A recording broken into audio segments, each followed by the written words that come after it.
और बीजेपी बढ़त बनाती हुई दिख रही है। भोपाल की यंग वोटर्स इस समय मेरे साथ मौजूद है, सीधे उन्हीं से बात कर लेते हैं। जो एग्जिट पोल के रिजल्ट्स आए, कितना आपको लगता है कि यही रिफ्लेक्शन एक्चुअल जो नतीजे आएंगे 4 तारीख को उसमें देखने को मिलेगा?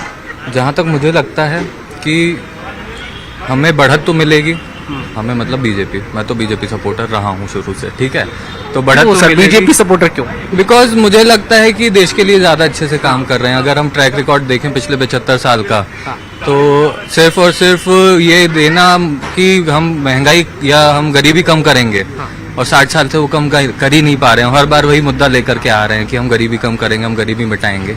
बट वहीं अगर हम दूसरी तरफ देखें तो नंबर आंकड़े बात करते हैं, गरीबी हटी है, एक्चुअल में हटी है, और WHO ने भी उसको जो है माना है कि हटी है। तो इसलिए मैं तो उसका सपोर्टर रहा हूँ शुरू से, क्योंकि वो देश के लिए काम कर रही है बीजेपी। रही बात जो स्लोगन एक था कि अब की बार 400 पार, मुझे लगता है वो 400 पार होना थोड़ा मुश्किल होगा, पर बढ़त तो है इस बार। हम भले ही गठबंधन के साथ आए, बट सरकार में तो आएंगे हम, बीजेपी आएगी सरकार में। मोदी जी पे भरोसा कायम है? बिल्कुल बिल्कुल, हमेशा था और आगे भी रहेगा। ठीक है, तो देखिए जो वोटर्स है उनका साफ तौर पर ये कहना है कि पीएम मोदी पर भरोसा कायम है, और यही जो रिजल्ट्स आए हैं एग्जिट पोल्स के, ये आने वाले समय में परिणामों में भी रिफ्लेक्ट होते हुए नजर आएंगे। कुछ और भी लोग हमारे साथ हैं, उनसे हम बात करते हैं। सर, जो अभी एग्जिट पोल आया है, लगता है यही एक्चुअल पोल भी होगा जब 4 तारीख को नतीजे आएंगे? हाँ, मुझे ऐसा ही लगता है कि वही होना चाहिए। तो मोदी वेव, मोदी लहर का असर मानते हैं इसे आप? हाँ बिल्कुल, मोदी लहर का ही असर है ये। हाँ जी, वही हो रहा है। लेकिन कहीं ना कहीं ये भी लगता होगा कि एक मजबूत विपक्ष भी रहना चाहिए, लोकतंत्र है तो। हाँ, लोकतंत्र में मजबूत विपक्ष का होना तो बहुत ही जरूरी है। हाँ। जो कि अभी हो नहीं पा रहा है। हाँ। तो बट होता तो थोड़ा और अच्छा होता, हमें भी एक वो रहता कि नई पार्टी आएगी या कुछ अच्छा होगा। हाँ। कुछ नई अपेक्षाएं बढ़ेंगी, कुछ नए उनका काम, कुछ नए एरिया में डेवलपमेंट्स होंगे। कहीं ना कहीं ये नहीं लगता कि ऑपोजिशन पीएम मोदी के सामने, मोदी एक बड़ा चेहरा देश की, दुनिया की राजनीति का, कोई एक उनके सामने एक बड़ा चेहरा नहीं खड़ा कर पा रहा है, एक लीडरशिप नहीं दे पा रहा है? यही वजह है कि लगातार चाहे चुनावों के नतीजे हो या एग्जिट पोल्स हो, बीजेपी लीड करती हुई दिखाई देती है। हाँ, प्रयास तो बहुत कर रहे हैं विपक्ष, पर हो नहीं पा रहा है। जितने भी विपक्ष हैं सारे। बासु, ये जो विपक्ष का कोई मजबूत चेहरा ना होना, ये भी एक बहुत बड़ा कारण हो सकता है, क्योंकि पब्लिक के सामने ये भी सवाल हो जाता है कि अगर मोदी जी नहीं तो फिर कौन हो सकता है। दिनेश के पास एक बार फिर शुरू करेंगे। दिनेश, स्पष्ट समझ में आ रहा है कि एनडीए यानी कि बीजेपी एक बार फिर से सरकार बनाने के लिए तैयार है।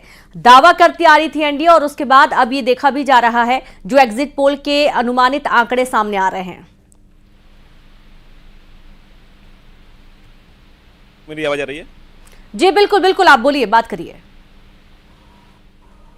कल एग्जिट पोल यहाँ पर निकल के सामने आया है लोकसभा चुनाव को लेकर, तो कहीं ना कहीं भारतीय जनता पार्टी यहाँ पर उत्साहित है, तो कहीं कांग्रेस यहाँ पर चिंतन में देखी जा रही है। लेकिन इस एग्जिट पोल को लेकर अगर आप बात करें तो विदिशा रायसेन लोकसभा सीट के जो लोग हैं वो क्या चाहते हैं, बातचीत करते हैं। इस तरह बात की है यहाँ पर, एग्जिट पोल सामने निकल के आया, क्या कहना है इसको लेकर आपका? हमारा ये कहना है कि राज्य सरकार और केंद्र सरकार की योजनाओं का जो लाभ जनहित में जो मिला है लोगों को, उसको लेकर भारतीय जनता पार्टी के कार्यकर्ता जन जन तक पहुंचे हैं, द्वार द्वार तक पहुंचे, और निश्चित रूप से भारतीय जनता पार्टी के लिए उत्साह का विषय है। और आदरणीय शिवराज सिंह जी चौहान रिकॉर्ड मतों से विदिशा रायसेन संसदीय क्षेत्र से अपना रिकॉर्ड बनाएंगे, मुझे आशा है।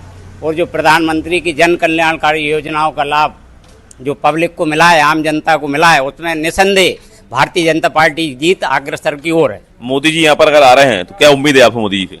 मोदी जी आ रहे हैं साहब, तो मोदी जी जैसा काम आज तक के कोई प्रधानमंत्री ने नहीं किया, और भविष्य में भी ऐसी उम्मीद है मोदी साहब से, मोदी जी से, कि वो और अच्छे काम करेंगे। अच्छे तो कर ही रहे, और अच्छे काम करेंगे। चौहान साहब मुख्यमंत्री जी।